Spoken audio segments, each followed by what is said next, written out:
कल सोमवार की कथा के अनुसार अमरपुर नगर में एक धनी व्यापारी रहता था। दूर दूर तक उसका व्यापार फैला हुआ था। नगर में उस व्यापारी का सभी लोग मान सम्मान करते थे। इतना सब कुछ होने पर भी वह व्यापारी अंतर्मन से बहुत दुखी था, क्योंकि उस व्यापारी का कोई पुत्र नहीं था। दिन रात उसे एक ही चिंता सताती रहती थी। उसकी मृत्यु के बाद उसके इतने बड़े व्यापार और धन संपत्ति को कौन संभालेगा। पुत्र पाने की इच्छा से वह व्यापारी प्रति सोमवार भगवान शिव की व्रत पूजा किया करता था। सायंकाल को व्यापारी शिव मंदिर में जाकर भगवान शिव के सामने घी का दीपक जलाया करता था। उस व्यापारी की भक्ति देखकर एक दिन पार्वती ने भगवान शिव से कहा, हे प्राणनाथ, ये व्यापारी आपका सच्चा भक्त है। कितने दिनों से यह सोमवार का व्रत और पूजा नियमित कर रहा है। भगवान, आप इस व्यापारी की मनोकामना अवश्य पूर्ण करें। भगवान शिव ने मुस्कुराते हुए कहा, हे पार्वती, इस संसार में सबको उसके कर्म के अनुसार फल की प्राप्ति होती है। प्राणी जैसा कर्म करते हैं, उन्हें वैसा ही फल प्राप्त होता है। इसके बावजूद पार्वती जी नहीं मानी। उन्होंने आग्रह करते हुए कहा, नहीं प्राणनाथ, आपको इस व्यापारी की इच्छा पूरी करनी ही पड़ेगी। यह आपका अनन्य भक्त है। प्रति सोमवार आपका विधिवत व्रत रखता है और पूजा अर्चना के बाद आपको भोग लगाकर एक समय भोजन ग्रहण करता है। आपको इसे पुत्र प्राप्ति का वरदान देना ही होगा। पार्वती का इतना आग्रह देखकर भगवान शिव ने कहा, तुम्हारे आग्रह पर मैं इस व्यापारी को पुत्र प्राप्ति का वरदान देता हूँ, लेकिन इसका पुत्र 16 वर्ष से अधिक जीवित नहीं रहेगा। उसी रात भगवान शिव ने स्वप्न में उस व्यापारी को दर्शन देकर उसे पुत्र प्राप्ति का वरदान दिया और उसके पुत्र के 16 वर्ष तक जीवित रहने की बात भी बताई। भगवान के वरदान से व्यापारी को खुशी तो हुई, लेकिन पुत्र की अल्पायु की चिंता ने उस खुशी को नष्ट कर दिया। व्यापारी पहले की तरह सोमवार का विधिवत व्रत करता रहा। कुछ महीने पश्चात उसके घर अति सुंदर पुत्र उत्पन्न हुआ। पुत्र जन्म से व्यापारी के घर में खुशियां भर गईं। बहुत धूमधाम से पुत्र जन्म का समारोह मनाया गया। व्यापारी को पुत्र जन्म की अधिक खुशी नहीं हुई, क्योंकि उसे पुत्र की अल्पायु के रहस्य का पता था। ये रहस्य घर में किसी को नहीं मालूम था। विद्वान ब्राह्मणों ने उस पुत्र का नाम अमर रखा। जब अमर 12 वर्ष का हुआ तो शिक्षा के लिए उसे वाराणसी भेजने का निश्चय हुआ। व्यापारी ने अमर के मामा दीपचंद को बुलाया और कहा कि अमर को शिक्षा प्राप्त करने के लिए वाराणसी छोड़ आओ। अमर अपने मामा के साथ शिक्षा प्राप्त करने के लिए चल दिया।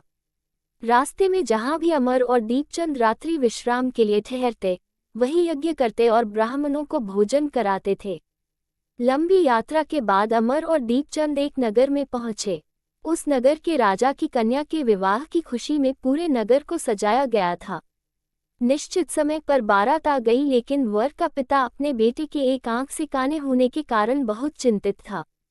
उसे इस बात का भय सता रहा था कि राजा को इस बात का पता चलने पर कहीं वह विवाह से इनकार न कर दे। इससे उसकी बदनामी होगी। वर के पिता ने अमर को देखा तो उसके मस्तिष्क में एक विचार आया।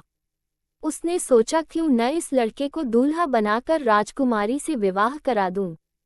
विवाह के बाद इसको धन देकर विदा कर दूंगा और राजकुमारी को अपने नगर में ले जाऊंगा। वर के पिता ने इसी संबंध में अमर और दीपचंद से बात की।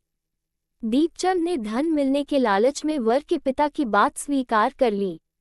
अमर को दूल्हे के वस्त्र पहनाकर राजकुमारी चंद्रिका से विवाह करा दिया गया।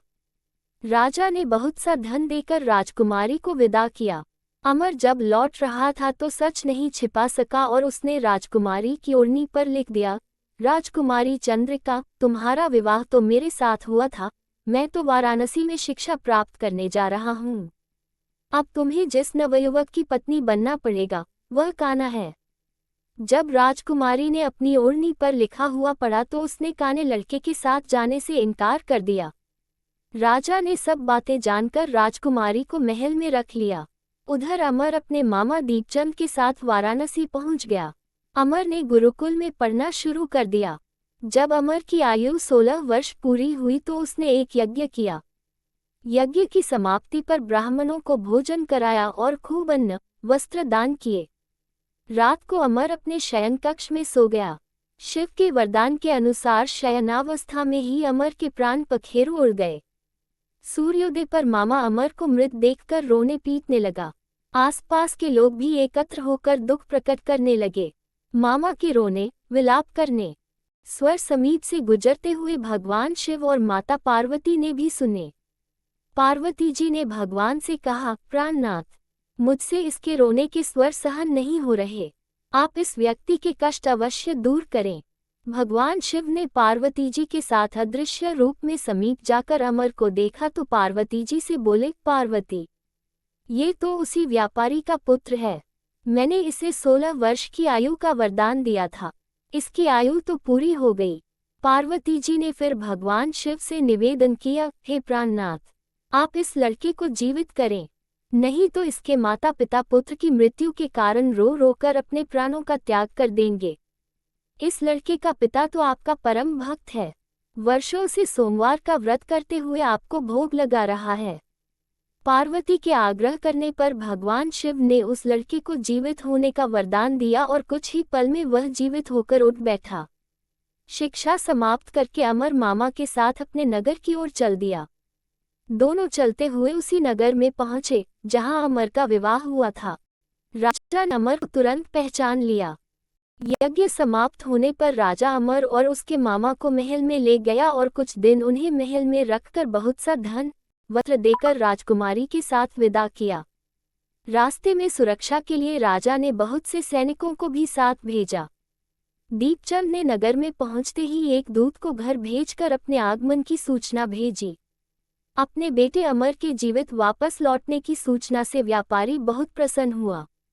व्यापारी ने अपनी पत्नी के साथ स्वयं को एक कमरे में बंद कर रखा था। भूखे प्यासे रहकर व्यापारी और उसकी पत्नी बेटे की प्रतीक्षा कर रहे थे। उन्होंने प्रतिज्ञा कर रखी थी कि यदि उन्हें अपने बेटे की मृत्यु का समाचार मिला तो दोनों अपने प्राण त्याग देंगे। व्यापारी अपनी पत्नी और मित्रों के साथ नगर के द्वार पर पहुंचा।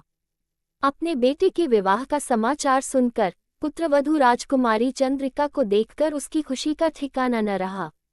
उसी रात भगवान शिव ने व्यापारी के स्वप्न में आकर कहा, हे श्रेष्ठी, मैंने तेरे सोमवार के व्रत करने और व्रत कथा सुनने से प्रसन्न होकर तेरे पुत्र को लंबी आयु प्रदान की है।